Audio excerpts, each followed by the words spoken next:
The late afternoon sun filtered through the dusty windows of the Golden Harvest training studio, casting long shadows across the polished wooden floor. Jackie Chan moved through his routine with the precision of a dancer and the power of a warrior, his body flowing from one movement to the next in perfect harmony.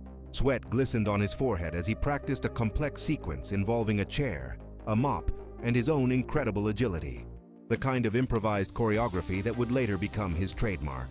He had been training for 3 hours straight, pushing himself harder than usual. At 19, Jackie was hungry to prove himself in an industry dominated by established stars. He'd been working as a stuntman and bit-part actor, but deep down, he knew he had something special. A unique blend of martial arts skill, acrobatic ability, and natural comedic timing that no one else possessed. The studio door creaked open, and Jackie froze mid-movement. Through the doorway stepped a figure that made his heart skip a beat. Bruce Lee himself, dressed in his iconic yellow tracksuit, moving with that unmistakable confident stride that had already made him a legend across Asia and was beginning to conquer Hollywood. "Sifu Lee," Jackie said immediately, dropping into a respectful bow. His voice carried genuine awe and reverence. Bruce Lee was more than just a movie star to Jackie. He was a revolutionary who had changed how the world saw Chinese martial artists, a master who had broken barriers that Jackie could only dream of crossing. Bruce nodded slightly, his dark eyes scanning the studio before settling on Jackie. There was something unreadable in his expression, an intensity that made the air feel electric. He walked slowly around the space, his footsteps echoing softly against the walls, examining the equipment Jackie had been using in his training. "I've been watching your work," Bruce said finally, his voice calm, but carrying an edge that Jackie couldn't quite interpret. "You're interesting." Jackie felt his chest swell with pride. A compliment from Bruce Lee was worth more than any director's praise, more valuable than any paycheck. "Thank you, Sifu. I try to honor the traditions while finding my own path." "Your own path," Bruce repeated, picking up the mop Jackie had been incorporating into his routine. He examined it with the same attention he might give to a traditional weapon. "Tell me, Jackie, what do you see yourself as?" The question caught Jackie off guard. I'm not sure I understand, Sifu." Bruce set the mop down and turned to face Jackie directly. His gaze was penetrating, almost challenging. "Are you a martial artist, a stuntman, an entertainer?" He paused, letting the weight of each word settle in the air. "Or are you just an actor?" Jackie felt his stomach tighten. There was something in the way Bruce said, "actor," like it was somehow less than the other options, like it diminished everything Jackie was working toward. I admire you greatly, Sifu.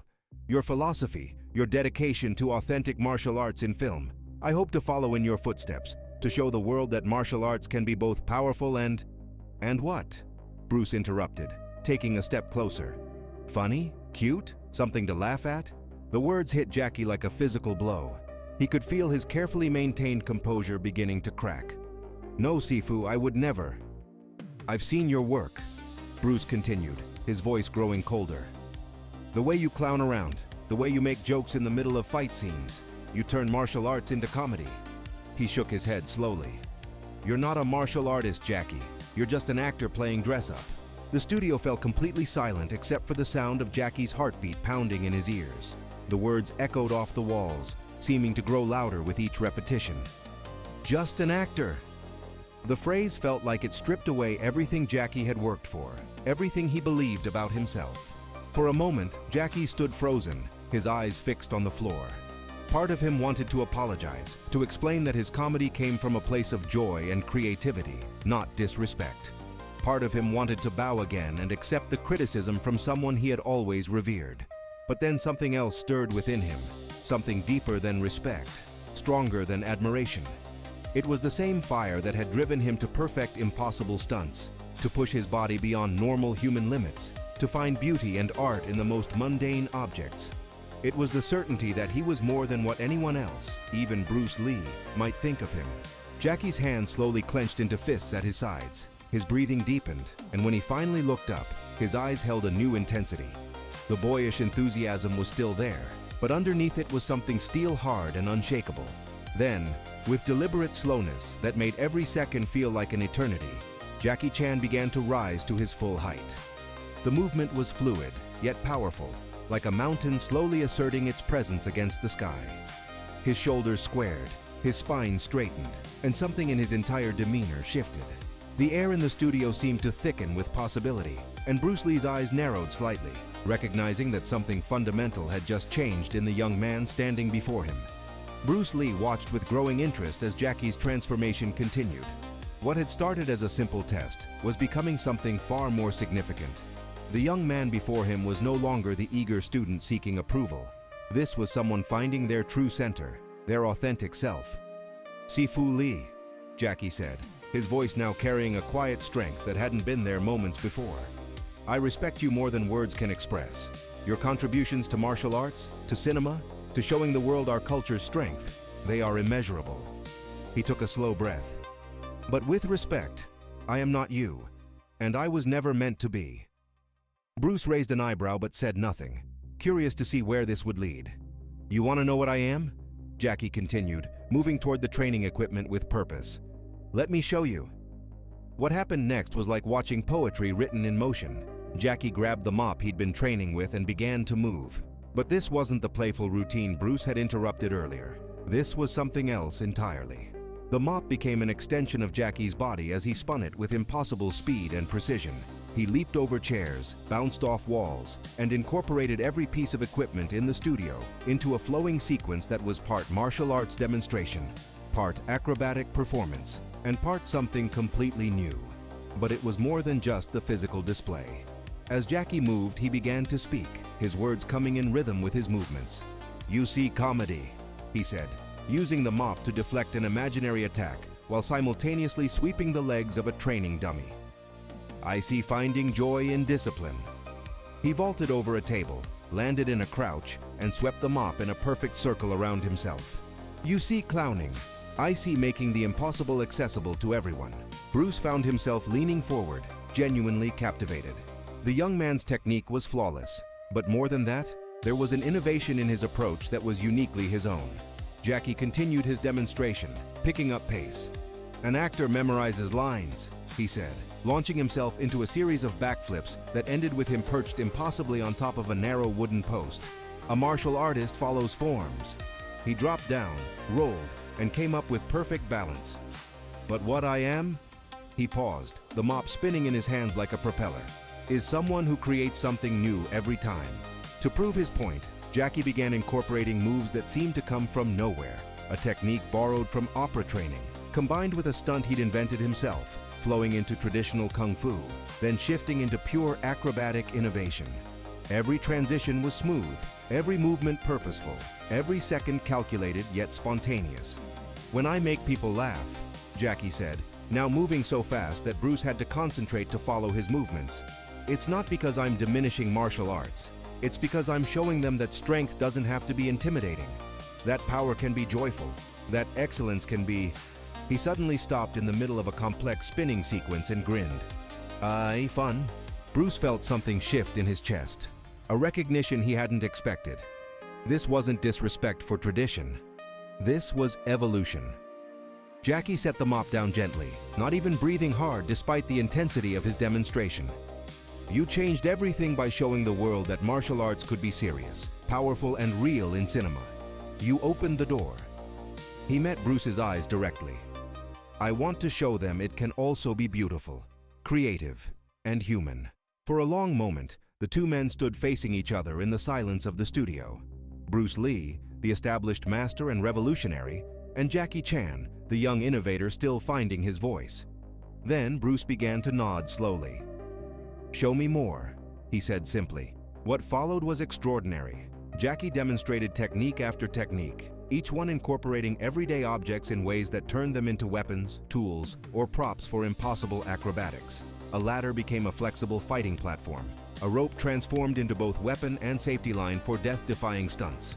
Even a simple teacup became part of a sequence that was part meditation, part combat form. But the real revelation came when Bruce asked, "What about real combat? Without the props, without the comedy, can you fight?" Jackie's response was to bow respectfully and then invite Bruce to test him.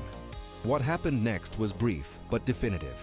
When Bruce threw a controlled but genuine attack, the kind that would test anyone's real skill, Jackie's response was instantaneous and perfect. He didn't just block or counter. Instead, he flowed around Bruce's strike like water, redirecting the energy in a way that left Bruce slightly off balance while positioning himself perfectly for what could have been a devastating counterattack. But instead of following through, Jackie simply stopped, smiled, and helped Bruce regain his balance. "That," Jackie said quietly, "is also who I am." Bruce stared at him for a moment, then threw back his head and laughed, a sound of genuine appreciation and surprise. "I came here to humble a young actor," he said. "Instead, I find myself facing a true innovator." The tension that had filled the studio evaporated completely. Bruce walked over to where Jackie stood and extended his hand, not as a master to a student, but as one artist to another. "Forgive an old master his need to test," Bruce said as they shook hands. "Sometimes we must push against something to truly understand its strength." The handshake between the two men seemed to seal something that went beyond mutual respect. It was an acknowledgement of different paths leading to the same destination of excellence. "You know," Bruce said, settling into a more relaxed posture, "when I first heard about your work, I was concerned. I spent so much effort convincing the world to take us seriously as martial artists and actors. I was afraid that comedy would undo that progress." Jackie nodded understandingly. "I can see why you would worry about that, Sifu. But perhaps..." He paused, choosing his words carefully. "Perhaps the world is ready for more than one way to see us." Bruce considered this, walking over to examine some of the equipment Jackie had been using. "Your techniques, where did they come from? This isn't traditional martial arts." "That's exactly the point," Jackie replied, his enthusiasm beginning to return. "I studied traditional forms, yes, but I also learned from opera performers, acrobats, stuntmen, even from watching how people move in everyday life. I realized that limiting myself to one style was limiting myself." "And the comedy?" Jackie grinned, that irrepressible joy that would become his trademark shining through. "Have you ever noticed that when people laugh, they relax? When they relax, they open their minds? When their minds are open?" He gestured to encompass everything around them. "They can see possibilities they never imagined before." Bruce began to understand. So the laughter is not the destination, it's the vehicle. "Exactly." Jackie's excitement was infectious. "When a child watches one of my films and laughs, but then goes home and tries to recreate what they saw, they're learning discipline, creativity, problem solving. They don't even realize they're being taught because they're having too much fun to resist the lesson." This insight seemed to resonate deeply with Bruce. His own philosophy had always been about breaking down barriers, challenging conventions, finding new ways to express truth through martial arts and cinema. Suddenly, Jackie's approach didn't seem like a departure from that philosophy. It seemed like an extension of it. "There's wisdom in that," Bruce admitted. "I fought to make martial arts respected. You're working to make it loved. Both are necessary," Jackie said simply. "Fear can create respect, but only love creates lasting change." Bruce was quiet for a moment, processing this perspective. Then he smiled, a real warm expression that transformed his entire face. "I owe you an apology, Jackie. I came here with preconceptions about what you were doing, without taking the time to understand why you were doing it. No apology needed, Sifu. Your challenge forced me to articulate something I'd never put into words before. I'm grateful for that." "You know what the most impressive thing about today was?" Bruce asked. "It wasn't your techniques, though they were remarkable. It wasn't your philosophy, though it was enlightening. It was how quickly you found your center when challenged. That kind of internal strength. That's what separates true martial artists from everyone else, regardless of their style." Jackie bowed deeply, genuinely moved by the recognition. "Thank you, Sifu. That means everything coming from you." "Don't thank me yet," Bruce said with a mischievous glint in his eye. "I want to train with you. Learn some of these innovations you've developed. Think you can teach an old master some new tricks?" The question hung in the air between them, full of possibility. Jackie's face lit up with pure delight. "Sifu, it would be my honor, but I warn you, my training methods might seem a little unconventional." "After what I've seen today," Bruce laughed, "I'm counting on it." As the sun began to set outside the studio windows, the two men continued talking, sharing techniques and discovering that their different approaches to martial arts weren't contradictory. They were complementary.